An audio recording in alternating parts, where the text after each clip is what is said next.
You unlock this door with the key of imagination. Beyond it is another dimension. A dimension of sound, a dimension of sight, a dimension of little black squares floating around for some reason. You're moving into a land of both shadow and substance, of desaturated color and way too much bloom. You've just crossed over into the Legend of Zelda Twilight Princess 3 hard run. This is Eesgooshee. And this is Snapalot. And it turns out that that last video was not the end of the game. There is actually a whole lot more left. There's an add-on. Yeah, it was released as DLC. But it's like a lot of DLC. It's like Fallout 3 DLC. They really worked on it. There's Midna. I believe you had an idea of who would voice Midna. Yeah, we were trying to figure out who would voice Midna at least one or more times ago. And I would say Ash Birch. From Hey Ash, What You Playin'? Which you should all go watch right now. Yeah, I believe it's on Destructoid, and also Game Trailers hosts it. We'll wait. Well, we won't, but you can pause it. Alright, did you go watch? Cool. I was wondering if it would work. I don't think it would automatically not work, because she mostly does comedy, but then again, so did Tom Hanks before Philadelphia. And Jim Carrey. And it happens a bunch of times. Yeah. So. Also, watching this, it's kind of, a little, I don't want to say upsetting, but weird how much of a jerk Midna is at the beginning. Because I'm used to seeing stuff from the end of the game. And she does go through a lot of character development. Which I think is good. I think this game should have voice acting. Her hat would make a great hat for a Colossus. It would. Oh, then there's also what she does with it at the end. Basically turns into a Colossus. Alright, it's been a long time for me. Yeah. By the way, I'm not even gonna bother with spoiler alerts or whatever, because if you're watching this, obviously I'm not going through the every single facet of the game, so you've probably played the game before, so you know what happens. I still have the cutscenes in mostly because I like a few and also to provide some sort of context a couple of the times. But I'm not really going to be that careful with what I reveal about the plot. Ganon hijacks the villain role. It was a sled. Bruce Willis is dead.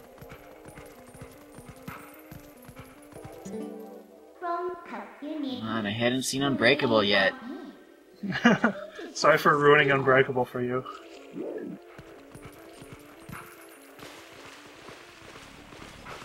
I'm not sure I'm gonna make another good movie. Ever. Maybe. It's been a fairly consistent downward slope. Like, Sixth Sense was really good. Unbreakable was still good. Not as good as Sixth Sense. Signs was still worth watching. Village was kind of meh. Then what was after that? The Happening? No, oh, Lady in the Water. It's. I know you like that, but I don't think anyone else did. It's not deep or anything. It's. I don't know. I saw it for free, so I had that going for it.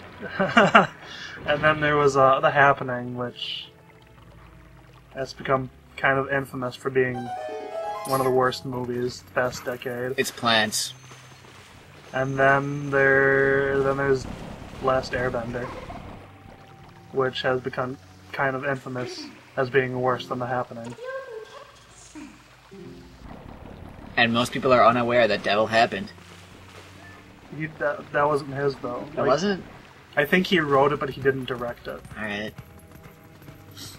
Like, it's not an M. Night Shyamalan film in the same way that The Sixth Sense or even The Happening is.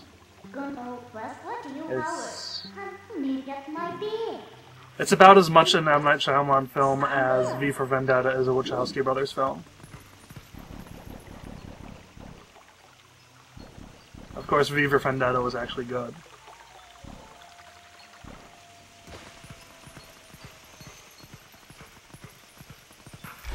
You actually have to do that right there, fail at jumping across, so that Midna will start helping you jump places. Why do we fall down, Bruce?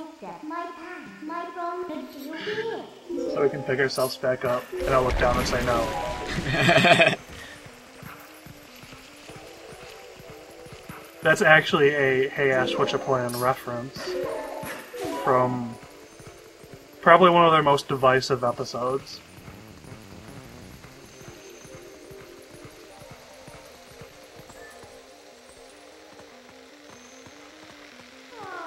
Yeah, tightrope walking, not as hard as it would seem. You pretty much just lock onto the tightrope, and then you just have to walk across.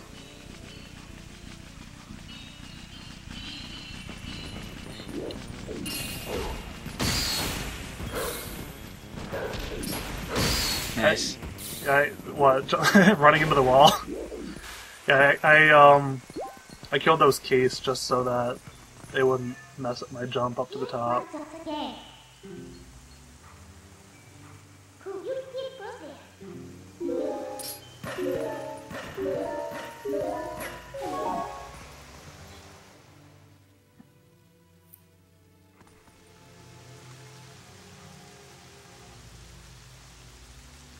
It seems to be some sort of castle with the Hyrule royal family insignia on it. I wonder where we could be. Minna actually says something like that. She's like, "You know where we are yet?" She knows that you know. She's just taunting you because you can't talk because you're a wolf. Be right there. Not that you could talk when you weren't a wolf, but... Yeah. Link is not much of a conversationalist.